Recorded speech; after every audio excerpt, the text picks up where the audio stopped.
ஏங்க உங்ககிட்ட ஒரு 3 கேள்வி கேட்குறேன், பதில் சொல்றீங்களா? கேளு. கேள்வி, இப்ப நிறைய பொண்ணுங்க ஒரு ரூம்ல இருக்காங்க, அதுல நானும் இருக்கேன். இப்ப நீங்க யாரை தேர்ந்தெடுப்பீங்க? ஒன்னதான். அப்ப கேள்வி அது இல்ல. நிறைய பொண்ணுங்க இருக்க ரூம்ல உங்களுக்கு என்ன வேலை?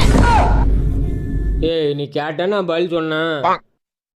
சரி, 2வது கேள்வி. ஒரு பொண்ணு வந்து உன் வீட்டு கதவை தட்டுது, நீ திறப்பியா மாட்டியா? சே, நான் ஏன் திறக்க போறேன்? அந்த கதவை தட்டின பொண்ணே நாதான்.